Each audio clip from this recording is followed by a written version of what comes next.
os mortos, eles não sabem nada e não têm nenhuma recompensa a receber.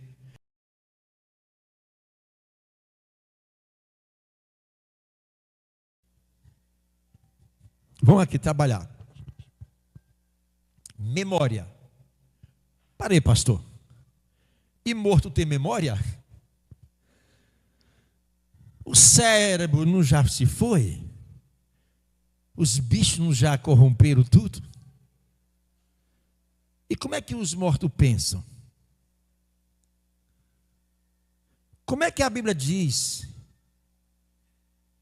que eles não sabem de nada e não têm nenhuma recompensa a receber, porque a memória jaz no esquecimento? A memória jaz no esquecimento. Então isso quer dizer que a alma, após a morte, não pensa mais. Não é isso? A alma de quem morre não pensa mais. Não tem mais consciência. Eu quero ouvir vocês. Está aqui o microfone. Irmãos, é verdade que uma pessoa quando morre não pensa mais? É verdade que uma pessoa que morre não pensa mais? Não tem mais lembrança de nada? E aí?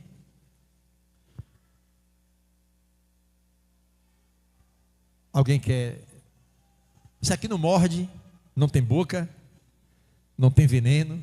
Isso aqui é o microfone. Uma pessoa que morre, em 24 horas o seu cérebro já foi, né? 48 horas já estourou.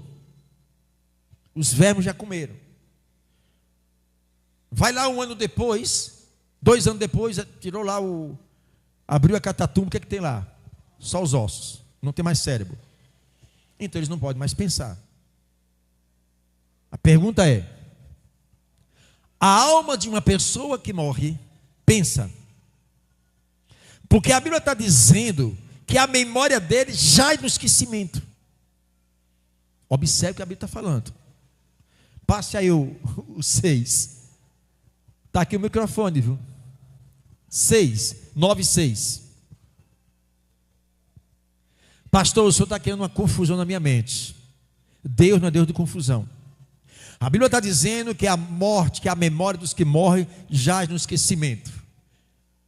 O amor, o ódio, inveja, para eles já não existe mais. Eles estão afastados para sempre de tudo que se faz debaixo. Observe. Debaixo do sol, está se referindo à terra. Então a memória apagou tudo concernente o quê? A terra. Isso quer dizer, a memória não tem mais, ninguém mais tem comunicação com a terra. Mas a memória está pensando. Mas por que o senhor diz isso, pastor? Porque aqui o Senhor está se referindo, amada igreja, à memória daqueles que morrem em Cristo. Não tem mais relação e correlação com nada da terra, não lembra mais. Aqueles que vão para o paraíso, a Bíblia diz já está paraíso. O paraíso não é um lugar de tristeza. E diz a Bíblia que, lá em Tessalonicense, que aqueles que morrerem em Cristo estão sendo consolados. Imagina o que é uma pessoa sendo consolado pelo Senhor Jesus. Lá não existe mais memória, nada referente à terra. Apagou a igreja. Quem está agora no paraíso, isso é um lugar de alegria. Eles venceram. Eles conquistaram o prêmio dele. Eles estão agora sendo consolados e todos ali aguardando a volta do Mestre, para que eles possam receber um corpo semelhante ao corpo de Cristo e subir aos céus. João 14, 12, a Bíblia diz que o Senhor foi preparar as nossas moradas, para onde Ele estiver, estejais nós conosco. Ele foi preparar a nossa morada celestial. A memória daqueles que morrem com Cristo não tem mais lembrança de nada, igreja. Apagou. Mas existe agora, dentro da própria palavra, passagens que a Bíblia diz que a memória de mortos lembra de tudo aqui na terra, ou não? Aqui está se referindo à memória, tudo. Debaixo do sol, a terra, área física, a memória daqueles que estão em Cristo. Imagine se o lugar do paraíso fosse um lugar de lembrar das pessoas aqui. Como é que seria? Uma mãe que está agora lá com Cristo, lembrando dos seus filhos. Não seria mais um lugar de consolo, seria um lugar de tristeza e de dor. Porque eu estaria lembrando, e agora meu filho lá, como é que está na terra? E o meu marido, como é que está? Como é que está a minha família? Ficaria pensando o tempo todo. Para o seu pior, mas não é lugar de sofrimento. Acabou. A Bíblia diz que lá nos céus nós iremos nos conhecer. Vocês vão lembrar de mim. Não vão olhar para mim, eu conheço, mas não lembra. Quantas das vezes você já viu pessoas e vocês não lembram de onde vocês conhecem aquela pessoa? Quem já teve essa sensação?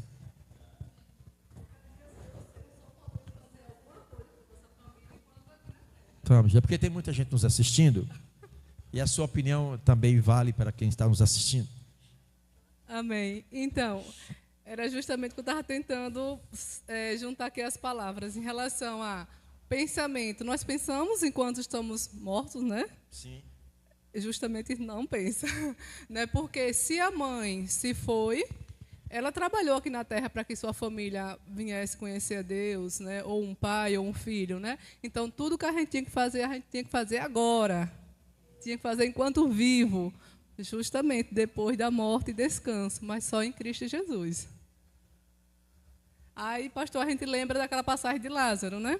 Sim. Eu estava lembrando o tempo todo disso. Né, o que aconteceu com aquele rico? Enquanto Lázaro estava descansando, e vamos o ver, rico vamos estava comparar, no tormento. Né? Então, os mortos, eles não têm uma comunicação jamais com alguém que está vivo. Os mortos, os que morreram em Cristo, eles estão sendo consolados. Não há lembrança. Lá não é lugar de sofrimento. Lembrança é para aqueles que vão partir para a eternidade, porque escolheram onde vão passar. Nós escolhemos onde nós iremos passar a eternidade. Nós escolhemos aonde nós iremos morar a eternidade. Essa chave está dentro de nós. Essa decisão é minha, é sua, não é de Deus. Eu sei que vocês já escolheram onde vocês vão passar a eternidade. Eternidade, nunca mais sairão de lá. E como lá é um lugar de tormento, quando a pessoa morre em Cristo Jesus, anjos do Senhor têm um endereço para nos levar. A gente sabe que vai para esse endereço, mas não sabemos como chegar lá. Mas tem um anjo que vai nos levar até lá. Lugar de consolo. Mas existe um lugar também escolhido pelos próprios seres humanos, onde irão passar a eternidade, nas trevas. E para esse lugar, que já começa o início de um tormento, Deus preserva os 5 sentidos da pessoa. Preserva primeiro os olhos. Lucas 16, abre aí Lucas 16, 19, Lucas 16, me parece do 20, deixa eu ver aqui. Se alegre, igreja. Um dia você vai estar na glória com Cristo. Essa luta que você está passando, esse sofrimento, esse desespero, tem hora que dá vontade de, calma, tenha paciência. Deus tem um lugar preparado melhor para você. Lucas 16, mas exatamente vai, sabe aonde? Falar da memória das pessoas que morrem sem Deus. Vai estar no 23 em diante. Aqui começa pelos olhos. Começa pelos olhos. A Bíblia diz: se os olhos forem bons, todo o seu corpo será luz. No versículo 23 do capítulo 16, diz que este homem, quando ele fecha os olhos aqui no mundo espiritual, ele morre, os seus olhos espirituais se fecham, automaticamente os seus olhos espirituais se abrem. Ele fecha aqui e já abre no inferno. Diga aí, meu. Em fração de milésimo de segundo, na hora que o sujeito apaga, que fecha os olhos físicos, já se abriu no mundo espiritual das trevas. Qual é a sensação? Imagino eu, uma pessoa que é levado pelos anjos e chegado no seio de Abraão. Que alegria! Os olhos se fecham no mundo físico, mas os olhos espirituais estão sempre abertos para enxergar a igreja, a promessa do Senhor. Mas este homem, a palavra diz, no inferno, estando em tormento, o rico levantou-se os olhos e viu ao longe Abraão e Lázaro junto dele. Aqui dá uma conotação, as pessoas agora, que estão nesse lugar de tormento, eles estão vendo o seio de Abraão. Não imagine agora. Para seu pior sofrimento, imagine, o cara está nas trevas, e está vendo lá a honra, Deus dando a honra, exaltando aqueles que foram humilhados, aqueles recebendo a recompensa, e eles também recebendo sua recompensa pelos seus erros, seus pecados que não foram perdoados.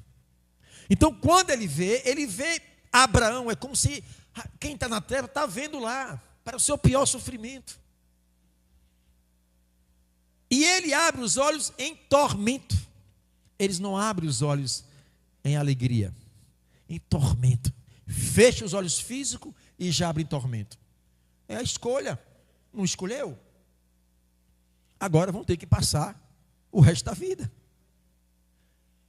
Agora vão ter que contemplar a face dos demônios como os demônios são. Pasme que eu vou falar. Uma mente humana, se Deus tivesse que abrir os nossos olhos para ver Satanás na forma que ele é, eu imagino que a mente explodia ou ficavam loucos. Porque Ezequiel 28 diz que ele é o horror dos horrores. O bicho é tão feio, o bicho é tão desgraçado, amada igreja, é tão pavor, que a nossa mente, ela foge na nossa imaginação. Se nós descrevermos como era o diabo, nem chega perto. Aqueles filmes de terror, viu aqueles filmes de terror, aqueles monstros, aquilo ali, igreja, nem se compara como o demônio é. Porque a Bíblia diz que ele é o horror dos horrores. Se aquelas imagens que foram feitas por design, né? Aqueles design, eles criaram uma imagem tão desgraçada, que aquilo é horroroso. E a Bíblia diz que ele é o horror dos horrores. Enquanto nós, a igreja do Senhor, estará contemplando a face do Senhor, os ímpios já vai estar contemplando a face de Satanás.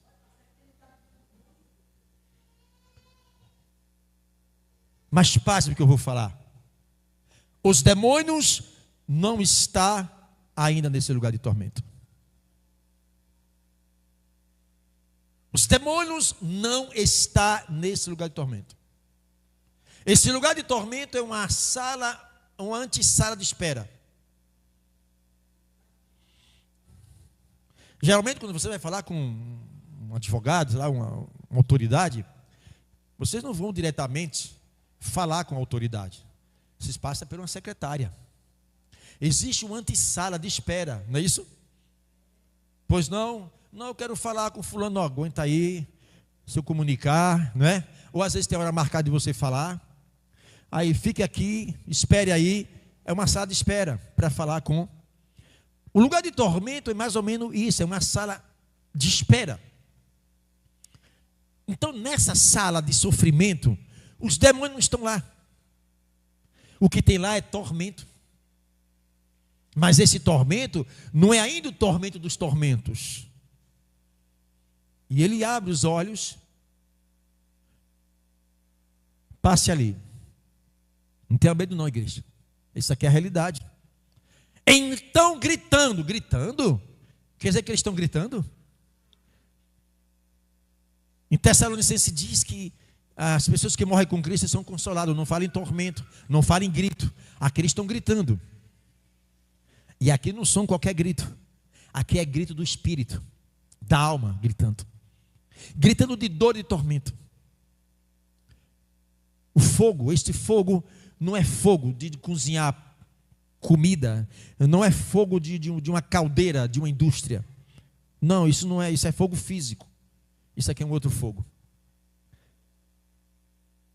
Isso aqui é um fogo de agonia na alma. Isso aqui, a nossa mente, ela é muito limitada para nós entendermos como é que esse fogo, esse tormento. E disse: Pai Abraão, tenha misericórdia. Agora misericórdia. Agora Deus não está como advogado.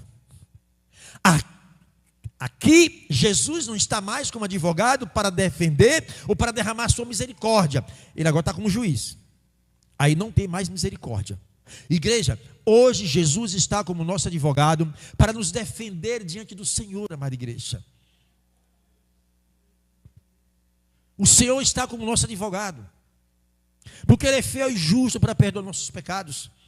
Mas haverá um dia que Jesus não estará mais como advogado, Ele está como juiz justo para julgar todos os nossos atos. Aqui Jesus não está mais como advogado, aqui não tem mais misericórdia. Não adianta, quem está agora nesse lugar pode gritar: Senhor, misericórdia. Não existe, não tem mais misericórdia aí. É sofrimento. A coisa é mais séria que nós podemos imaginar. Não brinque com a sua vida diante de Deus. Leve a sério. Leve a sério. Seja comprometido com o evangelho do Senhor. E a palavra diz: mande que Lázaro molhe a ponta do seu dedo em água e me refresque a língua. Não adianta. Não adianta pedir socorro. Não adianta pedir misericórdia, refrigério. Não tem mais. Deus não pode mais atender o grito, o gemido dessas pessoas que estão lá, porque lá não tem misericórdia. Ali o que aguarda é a ira de Deus sobre essas pessoas, e vão pagar muito caro. Rejeitaram ao Senhor aqui na terra,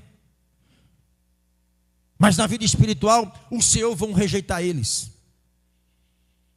Não adianta mais gritar. As pessoas que estão lá gritando agora não estão sendo atendidos, jamais serão atendidos. Deus não atendeu este homem. Molhe a ponta do seu dedo em água e me refresque a língua, porque estou atormentado. Tormento. Gritos, tormentos. Imagina uma pessoa que passou o tempo todo aqui nessa terra, sofrendo igual um desgraçado, nunca foi feliz, tudo que fez para dar certo deu errado. Opressão, depressão, doenças incuráveis, pessoas que estão morrendo, ou muitas delas, o bicho está comendo a pessoa ainda viva. Passaram todo o tempo da sua vida aqui nessa terra, sofrendo, igual um desgraçado. E quando partir desse corpo, já morto, cheio de bicho, AIDS, câncer, todas as enfermidades que levou ao sofrimento, e ainda partir para um novo sofrimento. O sofrimento aqui acabou. Mas agora é que foi uma fase, uma etapa. E agora começa uma nova etapa de sofrimento espiritual. Primeira etapa, sofrimento físico. A segunda, o sofrimento espiritual. Tormentos. Fogo. Vai para o 25.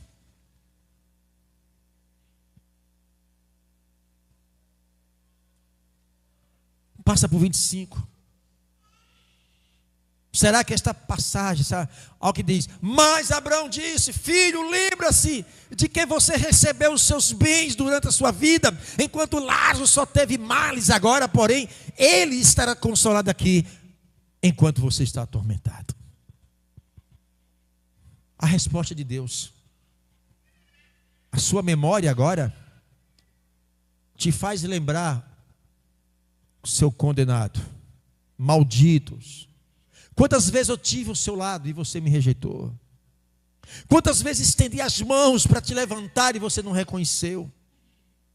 Quantas vezes eu bati na porta do seu coração e você não abriu a porta? Você se achava o tal. Você vivia a sua vida como se eu não existisse. Usei de misericórdia. Usei meus servos. Falei o teu coração. E você me rejeitou. Por isso que a Bíblia diz que todo aquele que me confessa diante do Pai, diante dos homens, eu confessarei diante do Pai. Mas aquele que me negar diante dos homens, eu negarei. Está aí sendo negado. Já começa a negação aqui. É isso que vocês querem, igreja? Não, não é isso que vocês querem. Eu sei que não é fácil. Lutas que vocês estão vivendo. Casamento arruinados. Filhos também arruinados. Tudo cooperando para te destruir. Suporte. Paga o preço. Paga o preço. Deus está vendo suas lágrimas. Deus está vendo o seu sofrimento. Ele nunca te abandonou. Não é hoje que vai te abandonar por você ter tomado a decisão de andar com Ele. Este homem pede misericórdia, me ajude. Estou atormentado. Estou gritando, Senhor. Não tem coisa mais dura na vida de um ser humano quando Deus já não ouve mais as pessoas. Quando você grita, grita e é rejeitado por Deus. Prepara-te, ó Israel, para se encontrar com o Senhor teu Deus. Leve a sério.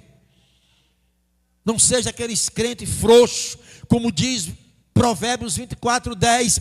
Se te mostrares frouxo no dia da tua angústia, a tua força será pequena. Não deixe os problemas te mergulhar e arrancar e sugar as suas forças. Você tem um Deus sobre você, igreja. Os humilhados serão exaltados. Pague o preço. Este homem grita. Passa o 26. E ele clama. Não adianta clamar, o tempo de clamar é hoje. O 26. Tempo de clamar é hoje. Além de tudo, há um grande abismo entre nós e vocês, de modo que os que querem passar daqui até vocês não podem, nem os de lá passar para cá. Não há ligação entre quem está morto e vivo. Não adianta esperar clamar ao Senhor quando morrer. Deus não vai te ouvir. Não espere quando você morrer, sair deste mundo para gritar a sua alma. O tempo de gritar é agora. Amanhã pode ser tarde. Hoje nós temos a misericórdia, não porque nós merecemos alguma coisa. Tempo de igreja não é garantia de salvação para ninguém. A nossa salvação está através da nossa fé em Cristo Jesus. Seja pau para toda obra. Não tenha vergonha de falar do amor do Senhor. Aí no 27. No 27, igreja. Olha o que as pessoas agora estão falando, pensando. Quando nós vemos Eclesiastes 9:5, que a memória já no esquecimento. A memória está no esquecimento para aqueles que estão em Cristo Jesus. Mas a memória para aqueles que morrem sem Cristo está aqui intacta. Então o rico disse: Pai, eu peço que mande a Lázaro na minha casa paterna. Não tem como. Agora é muito tarde pensar da família. Agora está se preocupando com a família. Enquanto estava aqui na terra, ninguém se preocupou. A Bíblia diz: aquele que não ora pelos seus familiares é pior do que o descrente. Crente, ore pela tua família. Você é a luz para iluminar a tua família. Eles precisam ver em nós essa luz brilhar para ter sede de buscar a Deus. Eles precisam olhar em nós e ver uma transformação de dentro para fora. Eles precisam olhar em nós e vermos com uma porta aberta para que eles entrem através de nós e conheçam Jesus. É isso que está precisando. Muitas das vezes os nossos parentes olham para nós e não vê mais a luz, não vê mais Jesus, não vê mais testemunho, não mais vê vida em nós. A coisa é mais séria que nós podemos imaginar. Agora este homem, ele começa agora a lembrar da sua casa. Mande Lázaro à minha casa. Ele lembra da casa, ele lembra da família. Agora quem está neste lugar de tormento, está a mente intacta, pensando, lembrando. E a única preocupação que ele tem lá agora, passe aí. Porque tem os 5 irmãos. Ah, lembrou dos irmãos, lembrou do pai, lembrou dos irmãos. Olha o cuidado agora, é tarde demais. É muito tarde, não adianta mais. A sua memória está intacta para realmente se preocupar. E a única preocupação das pessoas agora é que os seus familiares não vá para o lugar que eles estão. Só isso. Para que ele dê testemunho a fim de que não venha também para esse lugar de tormento. Olha a preocupação agora. Enquanto nós, como igreja do Senhor, nós não estamos preocupados com a nossa família, que estão caminhando como um boi e vai para o matadouro. Uma família inteira, talvez. Nós temos essa consciência que a nossa família está no corredor da morte. E nós não temos noção, igreja, de dar um alerta para eles. Não é só com sua palavra, com a sua vida. Aí você vai e fala para um parente, mas nem ora por ele, nem jejua por ele. Aí você tenta mudar um parente, não vai mudar, quem tem que mudar é você.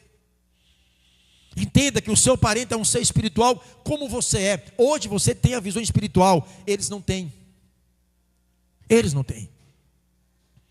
Este homem agora começa a se preocupar, lembrar da casa, lembrar do pai, lembrar de 5 irmãos. E agora eles não querem. Todos agora, que estão no lugar de tormento, eles estão preocupados, eles não querem que a família vá para o lugar que ele está.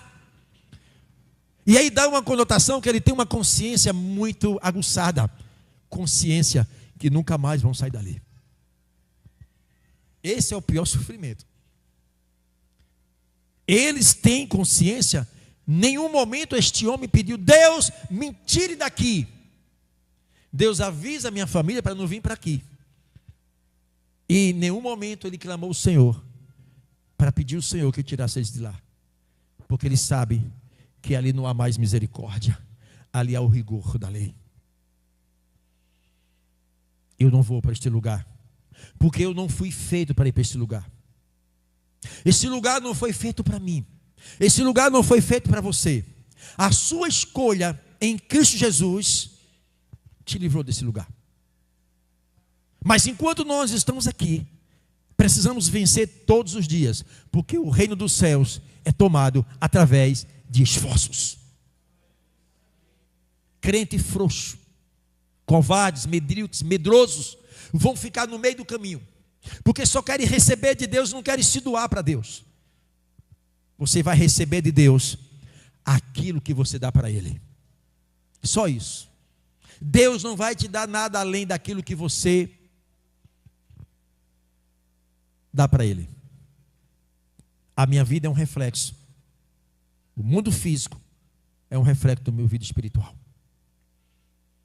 Então não adianta, igreja. Eu vou me esforçar para ser crente. Eu vou me esforçar para dar umas belas mensagens. Não, não é isso. Não é esforço humano. É uma obra do Espírito Santo, nosso espírito, que produz a presença de Deus. Só isso. Se não fosse assim, vocês não viriam por aí tantas e tantas mensagens que arrancam lágrimas.